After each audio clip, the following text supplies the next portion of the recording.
Assalomu alaykum hurmatli aka ukalar opa singillar. Sizlarga bugun ma'lumotni aytib o'tmoqchiman. Ya'ni hozir yaqin kunlarda oxirgi mana shu 3 kundan beri bo'lyapti.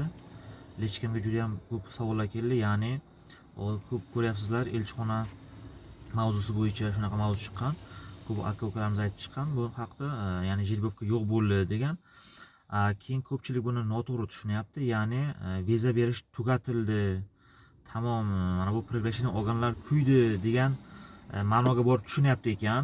Men kelayotgan savollarga ko'ra men o'shanga yana ham oydinroq, yana ham batafsilroq tushuntirib o'tishni joiz ko'rdim.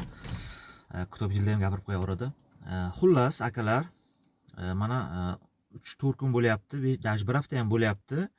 Elchixonadan yangilik bo'ldi. Men o'zim ham oxirgi bir 4-5 kishini ochratga qo'yganimda oldin qachon kirishini so'ramasdi, mendan hozir so'rayapti.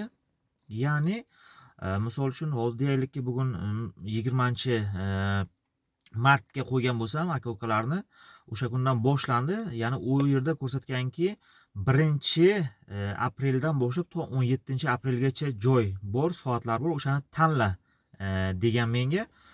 Keyin o'sha kunlardan xohlagan bittasini tanlab olsa bo'ladi. Endi bu nimani anglatadi? Bu ya'ni sizda приглашение bo'lsa agar, endi navbatga qo'ymoqchi bo'lsangiz, oldingidek siz 4 oy, 5 oy yoki 1 yil, 1,5 yil kutmaysiz. Ya'ni misol uchun mana bugun qo'ysangiz agar, bugun harakatni boshlasangiz, siz 15 kundan keyin o'sha suhbatga kirib chiqsangiz, suhbatga kirsangiz bo'ladi. Chunki hozir oldindan kunini ham aniqlab olasiz birdaniga приглашениеңiz bo'lsa agar. Bu hozir приглашение olayotganlarga yangilik. Yoki qaytadan misol uchun kimlardir отказ olgan, qaytadan navbatga qo'ymoqchi bo'lganlar uchun bu yangilik. Endi misol uchun oylab kutmaysiz yoki xohlagan paytingiz qachon sizga udobni bo'lsa, mana shu payt misol uchun Rossiyada bo'lsangiz yoki boshqa davlatlarda bo'lsangiz, misol uchun o'sha paytda misol aytasizki, men mana shu payt qaytaman va mana shu men xohlagan paytimga kirishim kerak deysiz, siz elchixonani kutmaysiz. Siz o'zingiz qaror qabul qilasiz qachon siz suhbatga kirishingizni. Ya'ni siz endi qachon ya'ni O'zbekistonga qaytmoqchi bo'lsangiz yoki qachon siz suhbatga kirmoqchi bo'lsangiz, bir 20 kun oldin o'sha ochratingizni belgilaysiz, 20 kun oldin navbatga qo'yib qo'yasiz va o'sha 15 kun, 20 kunning ichiga siz suhbatga kirib chiqsangiz bo'ladi. Keyin mana bu oldin приглашение olganlar nima bo'ladi desangiz agar, oldin приглашение olganlarga hech qanaqa zarar yo'q. Ya'ni siz oldin navbatga qo'ygan bo'lsangiz, sizda o'sha oldingi sistema bo'yicha navbatingiz kelaveradi, ya'ni jilbovkaga o'ynaladi, lekin tez keladi ular ham. Kuyib ketmaydi xullas. Yo bo'lmasa sizlarga ham o'sha SMS-galar tezroq o'sha 17-gacha yoki 1-aprelgacha sizlarga ham suhbat kunini belgilaydi va siz ham o'shangacha kirib chiqasiz. O'sha kungacha balki chaqirishi mumkin. Agar kimda-kim yaqinda men hozir bilganlarim bor, Rossiyaga ketganlar bor приглашениeni olib, yo bo'lmasa отказ olgandan keyin yana Rossiyaga ketgan aka-ukalar, opa-singillarni bilaman. O'sha kishilar ham misol uchun sirazi qaytib kelmaydi hozir, prosta navbat kelib qolsa agar uni o'tkazib yuboradi-yu, qaytadan misol uchun qachon o'zini planlariga qaraydi. Misol uchun Rossiyadan 4-5 oy ishlashi mumkin, 6-7 oy ishlashi mumkin yoki 1 yil ishlashi mumkin. O'sha qachon kelishidan oldin menga aloqa chiqsa agar, navbatga qo'yib beraman. O'sha kishilarda ham hech qanaqa muammo bo'lmaydi, kuyib ketmaydi. Xullas, hech kim приглашениesiz kuyib ketmaydi-da. Ya'ni bu ko'pchilik tushunyapti, vizalar отказ bo'lib ketdi, endi viza bermaykan bundan keyin deb tushuntiryapti, menga kelyapti savollar. Aslo unaqa emas. Ya'ni vizaga buni aloqasi yo'q. Faqat bu yerda ochrat sistemasi o'zgardi. Ya'ni oldin siz kutgan bo'lsangiz, hozir endi kutmaysiz. Faqat bir 15 kun, 20 kun oldin navbatga qo'yib qo'yasiz. Uje 15 kun, 20 kundan keyin navbatingiz keladi va shu tariqa kirib chiqasiz. Viza olish hech qanaqa o'zgargani yo'q. Viza olish, ya'ni viza olish menga bog'liq emas yoki meni bir qarindoshimga bog'liq emas yoki birorta firmaga bog'liq emas. Buni hammasi vizani olish olmaslikni elchixona hal qiladi. Misol uchun viza olganlar ham bor, viza olmaganlar ham bor. Viza olmasangiz ham unga men vinovat bo'lmayman. Yoki viza olib chiqsangiz ham unga men sababchi, men vizangizni olib bergan bo'lmayman. O'zingiz kirib chiqyapsiz, o'zingiz olyapsiz. Misol uchun misol uchun yaqinda bir akamiz chiqib qoldi. Men отказ oldim. Pulimni qaytarib ber deyapti bu akamiz. Bo'lmasa deydi, seni chapadov qilamiz deydi. Tavba qildim. Mana shu paytda agar viza olsangiz, siz menga aytmasdingiz-ku, Akmal viza oldim, men senga bir $2000 deb aytmaysdingiz-ku, to'g'rimi? Bu narsa xato, chunki men boshida tushuntirganman olayotgan odamlarga. akalar, viza meni qo'limda emas. Men faqat приглашение chiqarib beraman. Приглашение chiqqandan keyin elchixonaga kirsangiz agar qo'shimcha yana hujjatlar tayyorlab beraman. 11 varaqlik yoki 5, 6, 7 varaqlik. Yo'q, undan keyin yana elchixonaga ham xat jo'natadi bu yerdan. Telefon qilgan ham javob beradi. Ya'ni men telefon qilyapti, savol telefon qilgan yo'q, telefon qilmaydi, elektron pochtasiga yozyapti ekan. Elektron pochtasiga yozganlar savol javoblarni menga firma jo'natyapti. Ko'rsatdi, mana bizga so'radi. Ikkita savol berdi. Ya'ni mana shu odam sizlar chaqiryapsizlarmi? Ha, chaqiryapmiz. Shu odam bilan primoy gaplashyapsizlar? Ha, video vizitda, голосовой vizitda gaplashyapmiz deb javob bergan elchixonaga. Undan keyin elchixonaning o'zi qaror qabul qiladi sizga viza berish yoki bermaslikni. Keyin orqasiga ham yozib qo'yapti отказ bo'lgan sababni ham.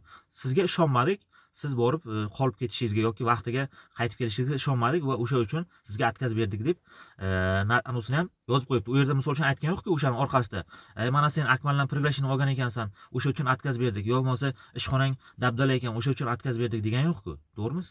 Aniq sabablarni keltirib qo'yibdi. Shu uchun mana приглашение olmoqchi bo'lganlarga ham yoki mana приглашение olib bo'lib suhbatga kirib chiqayotganlarga ham bu ma'lumot kerakli bo'ladi. Ya'ni o'zlaringizni ham nasringizni buzib, meni ham nasrimni buzib o'tirmaysizlar. Chunki boshida men ogohlantirganman. Men elchixona emasman. Men elchixonada ishlayotgan xodim emasman. Mana viza olayotgan akalarga ham men kirib, misol uchun ular joyiga kirib, men viza olib berganim yo'q. O'zlari kirib suhbatdan o'tib, o'zlari viza olib kelishgan. U uchun ulardan men alohida pul talab qilganim yo'q. Chunki u yerda men ularning joyiga kirib chiqqanim yo'q. Shu tariqa mana shu отказ olganlarga ham xuddi shunaqa. Men sizni joyingizga kirib, men uchun siz отказ olganingiz yo'q. O'zingiz kirib отказ olib chiqyapsiz. Unga birovni ayblash mutlaqo xato narsa. Bunaqa narsa bo'lishini siz boshidan bilgansiz, ya'ni siz tavakkal qilishingizni. Chunki boshida men aytganman, aka, bu riskovanniy ish. Ya'ni men elchixonada ishlamayman. Viza olish olmasligingizni men bilmayman, garantiya bermayman. Men faqat приглашение qilib beraman. Qo'limdan kelgan hamma narsani qilaman, misol uchun. Undan keyin hammasi o'zingizga bog'liq, elchixonaga bog'liq. Buyog'i hammasi Allohdan aytgani bo'ladi baribir. Unga biz aralasha olmaymiz.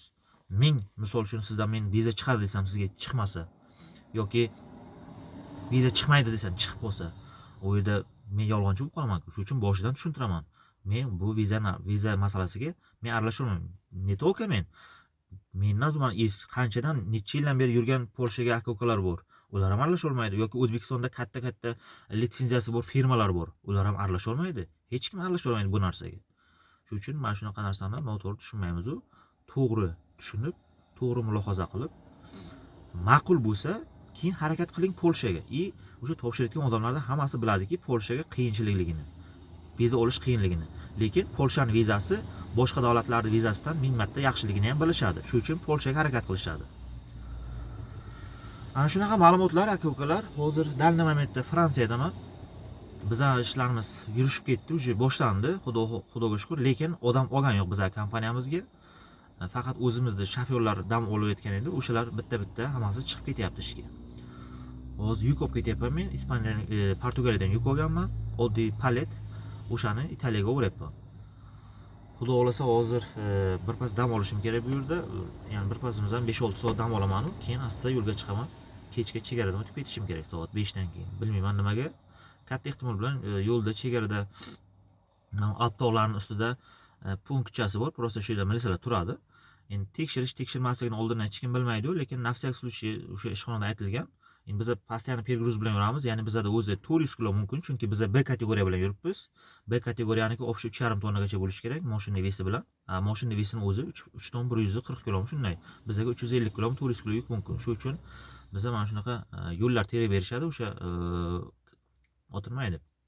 Koordinatorimiz, ya'ni oddiy qilib aytganda menejerimiz bergan yo'llardan yuramiz. Hozir ham tog'da ustidan o'tishim kerak. Tog'da ustida punkt soat kechki 5 dan keyin o't degan menga. Hozir ungacha dam olib turaman va 5 dan keyin o'tishga harakat qilaman, chunki 5 dan keyin u yerda hech kim bo'lmaydi. Politsiya xizmati bo'lmaydi. Ana shunaqa ma'lumotlar. Keyin hamma o'zim mana savollar tushuntirib o'tdim, savollarga javoblarni ham berdim. Если что, misol uchun nima desam bo'ladi? Savollaringiz bo'lsa, kommentariyaga yozsangiz yoki keyingi video nima haqida bo'lsin, shular haqida yozsangiz agar, men o'shalarga qo'shimcha tushuntirib o'taman. Bilganlarimni albatta, bilmaganlarimni javob bera olmayman. Chunki bilmagan narsa haqida javob berish bu noto'g'ri narsa. Qolganlarni ham bir noto'g'ri yo'lga yetaklashimiz mumkin, bilmagan narsa haqida ma'lumot bersak. Hozircha ma'lumotlarim shulardan iborat. Hamma to'g'ri tushunadi degan umiddaman. Hammaga rahmat, salomat bo'linglar. Hammaga Yevropaga kelib ishlash, biznes qilish, dam olish nasib qilsin. Salomat bo'linglar.